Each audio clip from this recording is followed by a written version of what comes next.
तो हेलो दोस्तों, आज के इस वीडियो में आप सभी का स्वागत करते हैं। तो आप सभी को प्रभु यीशु मसीह के नाम से सबको जय मसीह की। तो मेरे प्यारे दोस्तों, क्या आपको पता है कि इस्लाम में भी यानी कि कुरान में मरियम और यीशु का जिक्र मिलता है। तो मैं बताना चाहूँगा कि हाँ, सच में इस्लाम में भी है मरियम और यीशु, पर इस्लाम में यीशु को ईसा के नाम से जानते हैं। पर इस्लाम की मरियम और ईसा की पूरी स्टोरी बाइबल की मरियम और सच्चे यीशु की स्टोरी से बिल्कुल मैच नहीं करती है। तो दोस्तों, सबसे पहले हम इस्लाम की मरियम और बाइबल की मरियम इन दोनों को देखेंगे। तो मुसलमान भाई बहन बड़े प्यार से हमें बताते हैं कि हमारे इस्लाम में भी है मरियम, पर दरअसल मैंने बताया कि इस्लाम की मरियम की कहानी बाइबल से बिल्कुल मैच नहीं करती, क्योंकि इस्लाम को तो ये भी नहीं पता है कि मरियम कहाँ रहती थी या फिर उसने यीशु को कहाँ जन्म दिया, क्यों उन्हें बेथलेहम जाना पड़ा। तो मेरे दोस्तों, ये सब बाइबल के अनुसार भविष्यवाणियाँ थी जो कि इनका पूरा होना बहुत ही जरूरी था।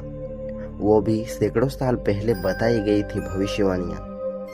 मिसाल के तौर पर यीशु मसीह के पैदा होने से पहले लगभग 1700 साल पहले याकूब अपने मृत्युशैया पर से मिस्र में भविष्यवाणी करता है कि उसके एक बेटे यहूदा की गोत्र से मसीहा का आना हो सकता है।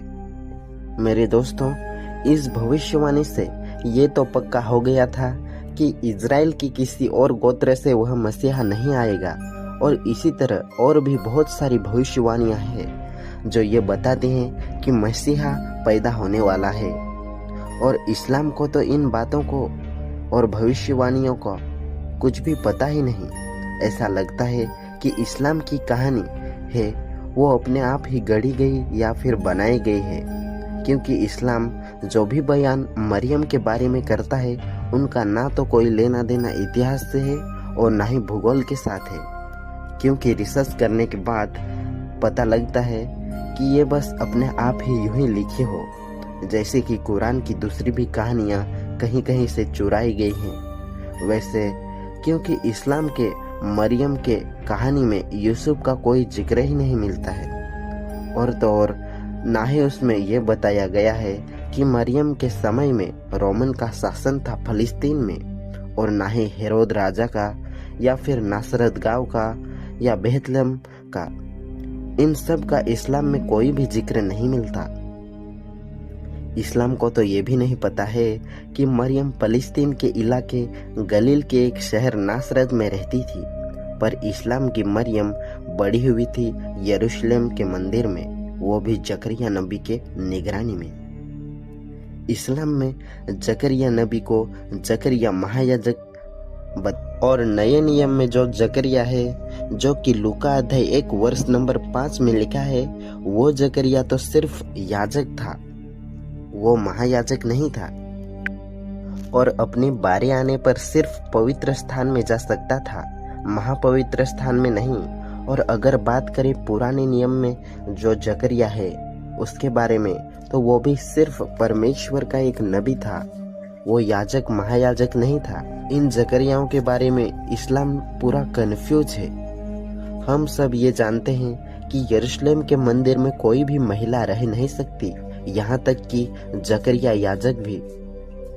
पर इस्लाम के हिसाब से जकरिया यरूशलेम में रहता था, पर नए नियम का जकरिया तो यहूदिया के पहाड़ी प्रदेश में अपने पत्नी एलीशिबा के साथ रहता था, और वे दोनों बहुत बूढ़े थे। इससे ये पक्का होता है कि कुरान में यानी कि इस्लाम में जो जकरिया है वो कोई याजक महायाजक नहीं था।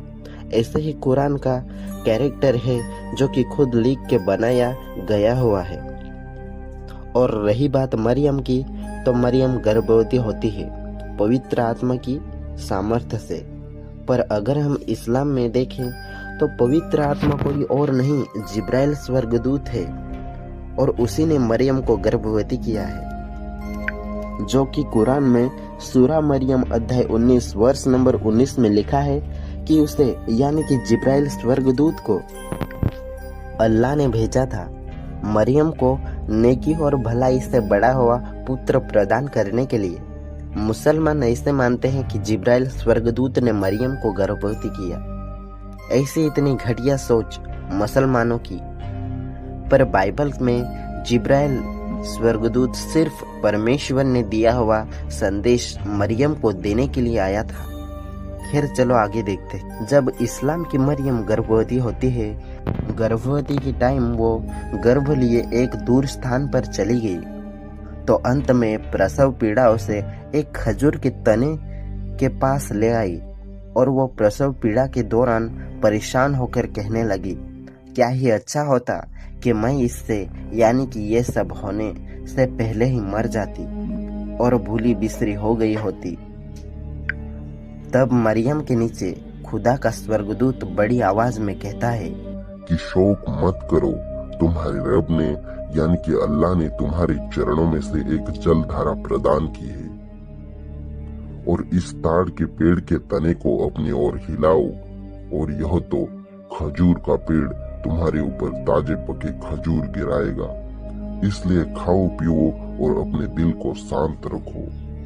अंत में मरियम पके हुए खजूर खा लेती है और पानी पी लेती है और इस्लाम के यीशु को मरियम जन्म दे देती है। लास्ट में खुदा का फरिश्ता मरियम को कहता है कि जाते समय कोई भी मनुष्य तुम्हें दिखे तो कहना, मैंने तो रहमान के लिए रोजे की मन्नत मानी है, इसलिए मैं आज किसी मनुष्य से न बोलूंगी।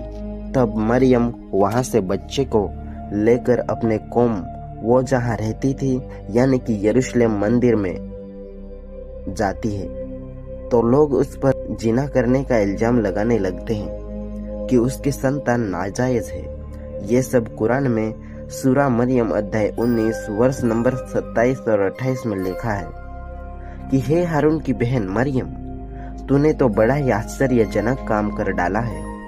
हे हारून की बहन मरियम, न तो तेरा बाप कोई बुरा आदमी था और न तो तेरी माँ बदचलन थी। इस समय मरियम कुछ भी नहीं बोलती है और वो उस बेटे की ओर संकेत कर देती है और बाद में मरियम को बचाने के लिए छोटा इस्लाम का यीशु बोल पड़ता है। तो दोस्तों, इस्लाम में मरियम के बारे में शौकीन बात तो यह है कि कुरान में सूरा मरियम अध्याय 19 वर्ष नंबर 28 में लिखा है कि हारून की बहन, न तो तेरा बाप कोई बुरा आदमी था और न तो तेरी माँ बदचलन थी। इस आयत में सबसे पहले ही मरियम को हारून की बहन बताया गया है। शॉकिंग बात तो यह है कि बाइबल के अनुसार हारून और मूसा की बहन थी मरियम और उनके पिता का नाम था अमराम, और ये अमराम यीशु मसीह के पैदा होने से 1500 साल पहले हुआ करते थे। पर इस्लाम में सूरा अत तहरीन अध्याय 66 वर्ष नंबर 12 में मरियम को इमरान की बेटी बताया गया है। मतलब इस्लाम में यीशु की माँ मरियम और हारून एंड मूसा की बेटी, इन दोनों में कुरान या फिर अल्लाह कंफ्यूज है। और ये मालूम पड़ता है कि इस्लाम में मरियम की जो कहानी है वो इस्लाम के दूसरे कहानियों की तरह गढ़ी या फिर बनाई हुई झूठी कहानी है। ये हमें किससे पता चलता है? जब हम कुरान में सूरा मरियम 19 वर्ष नंबर 28 में पढ़ते हैं तो हमें मालूम पड़ता है कि यीशु की माँ मरियम का एक भाई भी है और उसका नाम हारून है। पर दरअसल वो हारून यीशु की माँ मरियम का भाई नहीं बल्कि मूसा की बहन मरियम का भाई था। और ये बाइबल में एक इतिहास अध्याय 6 वर्ष नंबर 2 में पढ़ सकते हो। तो दोस्तों, आज का यह वीडियो अच्छा लगे तो प्लीज मेरे चैनल को सब्सक्राइब करना ना भूल। तब तक के लिए सबको जय मसीह की।